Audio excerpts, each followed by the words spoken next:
Blazing Saddles didn't just break the rules of comedy. It took those rules, set them on fire, and rode them straight through a movie set wall into a different film entirely. So, grab your beans, prepare for some uncomfortable truths, and remember, in 1974, comedy had a different set of rules, and Mel Brooks broke every single one of them. Let's ride. Fact number 1. Richard Pryor's Ghost in the Machine. No, you mustn't go. I need you. I never met nobody like you. I can't live without you. Du hast gemacht mein entire Leben.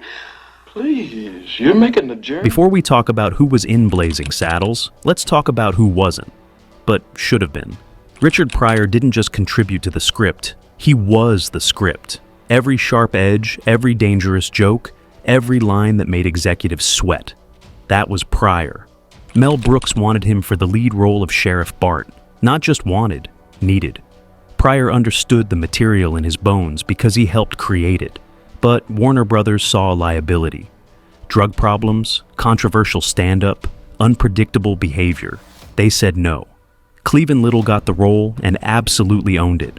But listen closely to the rhythm of the dialogue, the way certain jokes land like punches.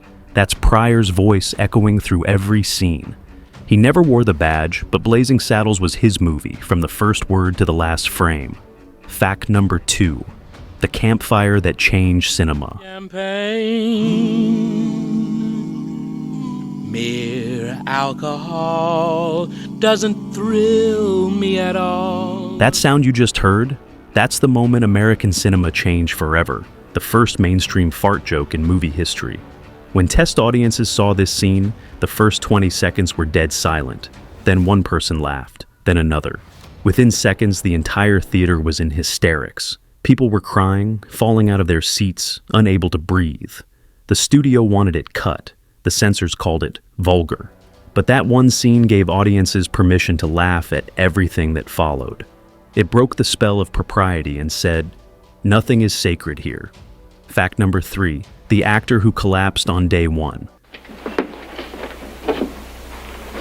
Won't you excuse me for a moment while I slip into something a little bit more comfortable?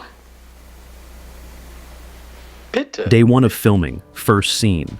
The cameras roll on Gig Young, the Oscar-winning actor playing the Waco Kid. He's supposed to be drunk in the scene, but his hands are shaking for real. His voice cracks. Then, mid-take, he collapses. This wasn't method acting. Gig Young was going through severe alcohol withdrawal. Within hours, he was removed from the production and hospitalized. The film almost died on its first day. Mel Brooks made one phone call to Gene Wilder. "Can you be here tomorrow?" No script reading, no preparation. Wilder flew in overnight, jet-lagged and exhausted, and became the Waco Kid. He played it completely straight, a broken gunslinger in a comedy apocalypse. Fact number 4. John Wayne's secret blessing. Going to run all day. I'll wager my money on the bobtail nag. Somebody bet on the bay. Here's the ultimate irony. John Wayne, the symbol of classic Hollywood westerns, was offered a role in the movie that destroyed westerns forever. Mel Brooks wanted him to play himself in the chaotic finale. Wayne read one page of the script and walked into Brooks's office. "I love it," he said, "but I can't do it. My fans would never forgive me." Then he added, "But I'll be first in line to see it." Opening night, there was John Wayne, watching cowboys get destroyed by meta humor and loving every second. The king of westerns gave his blessing to the film that burned the kingdom down. Fact number 5. The horse that got punched.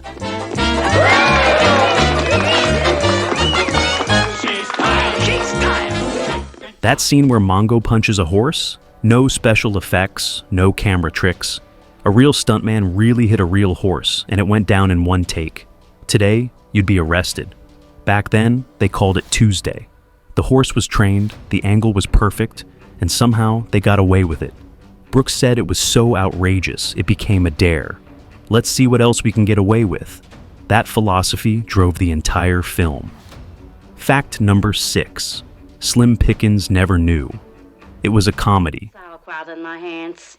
By morning he will be my slave. Splendid. Just let me have a little. Slim Pickens, rodeo champion and Western film veteran, showed up to set thinking he was making a serious Western. Nobody told him it was a parody. Mel Brooks deliberately kept him in the dark because Pickens' sincere, straight-faced delivery made everything funnier. He reacted to every insane moment, the toll booth, the beans, the chaos, like it was high noon. Watch his performance. He never winks, never breaks. In a movie of pure insanity, Slim Pickens was the only one who thought it was real. Fact number 7. The villain named after revenge. Rape, murder, arson, and rape. You said rape twice. Hedley Lamar wasn't just a character. He was Mel Brooks' revenge on every pompous Hollywood executive who'd wronged him. The character was specifically modeled after real studio executives who talked big, stole credit, and forgot their own employees' names. Harvey Korman played him as a preening peacock who thought he was playing chess while everyone else was flipping the board. Every time he screamed, "It's Hedley!" Logically, it was Brooks getting the last laugh on every executive who'd ever dismissed him. Fact number 8. The title. They tried to kill. What's your name? Well, my name is Jim. Warner Brothers hated the title, Blazing Saddles. They said it sounded like a porn film. They pushed for Black Bart, or Tex X, or literally anything else. Brooks refused. The title is the joke, he said. It's ridiculous, it's bold, and it tells you exactly what you're getting into. The studio backed down, and the title became iconic. Sometimes the name that makes executives nervous is the one that lives forever. Fact number 9, the explosion. That almost killed everyone. Always like to keep my audience riveted. During the toll booth explosion scene, the dynamite went off early. The charge detonated while crew members were still in the danger zone. Debris flew, people dove for cover, and somehow, miraculously, nobody was hurt. Brooks banned all non-essential crew from being near any explosive scenes after that, but he kept the shot. Because in Blazing Saddles, even near-death experiences were comedy gold. Fact number 10.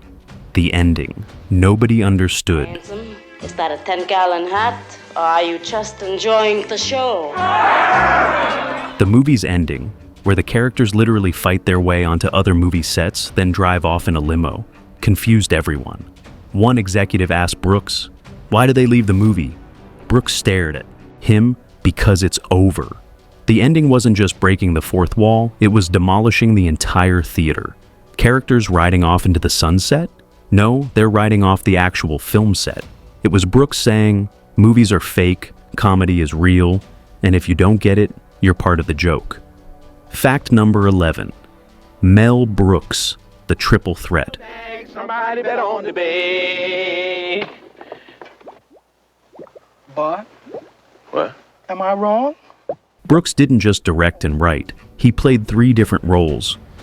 Governor Lepetomani, a Yiddish-speaking Indian chief, and a Hollywood director. He barely rehearsed any of them. He'd show up, throw on a costume, scribble new lines on set, and film. Each character was more insane than the last. The Indian chief speaking Yiddish? That was Brooks literally mocking every Hollywood convention at once. Fact number 12. The musical number from nowhere. I. Your name? The film's climax features Dom DeLuise leading a full Broadway chorus line that appears from absolutely nowhere. Studio executives called it insane, disconnected, and pointless. Brooks filmed it anyway. DeLuise improvised most of his lines. The dancers barely rehearsed. It was chaos pretending to be choreography. And it became the perfect ending to a movie that refused to make sense. Fact number 13. The hate mail nobody talks about.